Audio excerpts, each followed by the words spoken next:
Umaga mga kabayaning Pilipino, andito na naman tayo para sa panibagong reaction at komento no, sa nangyari kahapon. So by the way mga kabayaning Pilipino, yung estado ng klima ng ating bansa ngayon ay nasa kasalukuyang inaharap natin si Bagyo at Typhoon na Nando.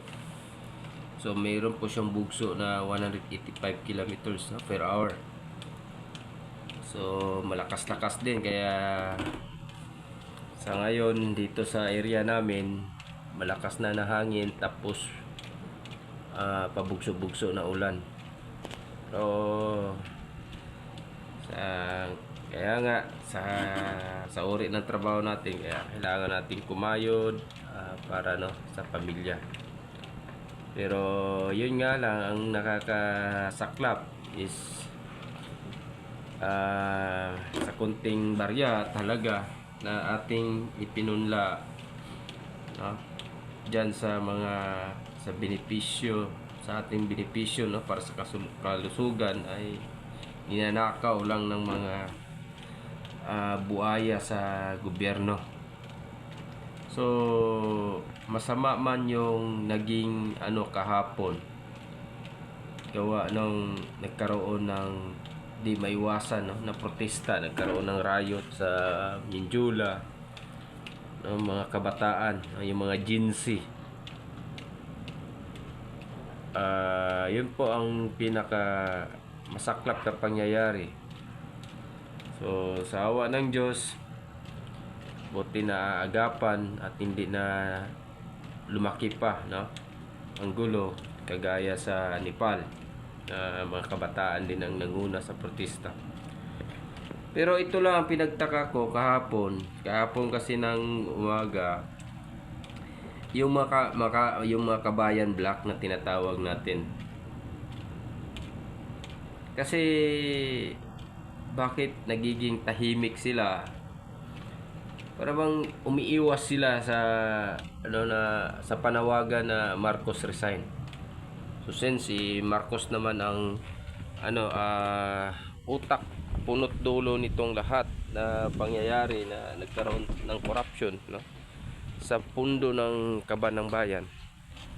So bakit mas pinili pa nilang maging manahimik at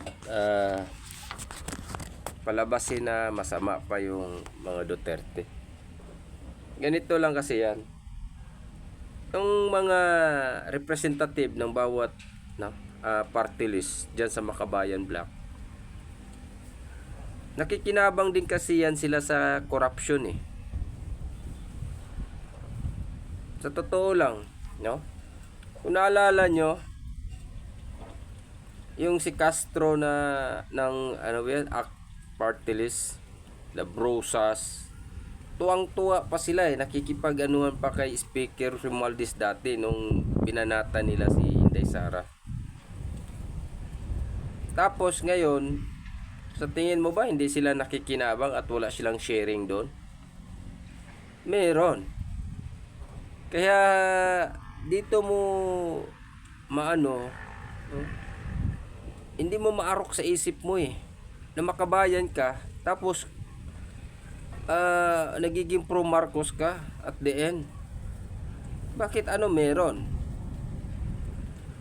Dahil ba ang Vice President is Duterte?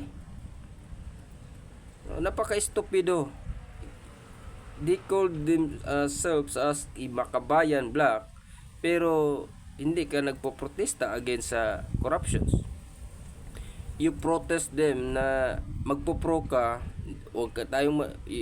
di kayo manawagan na Marcos resign, kasi ang sa tingin ninyo ang magbibenepisyo is si Sara. Kung talagang Makabayan Black kayo at para sa bayan ang ipinaglalaban ninyo, then bakit di kayo nagprotesta at nagsisigaw na Marcos resign? Diba? Napaka-estupido, napaka-ipal, tayo lang ginagago. Samantalang yung mga kabataan nakipaglaban para sa kanilang kinabukasan. Ipinaglaban nila kung ano yung tama. Dahil sa bulok na sistema ang pinapairal ng gobyerno. Dahil sa korupsyon. Tapos kayo, naturingan kayong Makabayan Black. Pagbaba na naman ito ni Marcos sa pwesto at magiging presidente naman si Sara, magrarally na naman yan dyan sa daan, sa kalsada. Dahil wala na naman silang makurap eh. Itong nag-iingay to para lang mapansin at mapantaka ng pira yung bunganga nila. Tingnan mo, napantaka ng pira yung bunganga nila. May narinig ba kayong nag-against sila ngayon kay Marcos? Wala. May narinig ba kayong nagsisigaw silang Marcos resign? Wala. Kasi nga, nakinabang din sila sa korupsyon. Kaya ang kakapal ng mga muka, magsisigaw na panagutin yung mga taong involved sa korupsyon, pero sila, sarili nila, hindi nila masabi-sabi. Dahil sila ay isa din na involved sa korupsyon. To mga tao na to eh. Tayo lang yung mga nila diyan, yung mga nare-recruit nila. Ginagago lang nila yan. Biruin mo naman 150 million bawat party list. Diba busog ka na?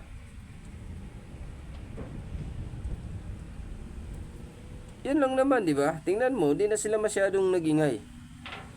Ikaw man naman pakainin ka ng milyon-milyon. Diba? Huwag naman po sanang ganon. Kung talagang Makabayan Black kayo dahil ang nire-representa ninyo ay busis ng bayan, then bakit ayaw yung magsigaw ng Marcos resign?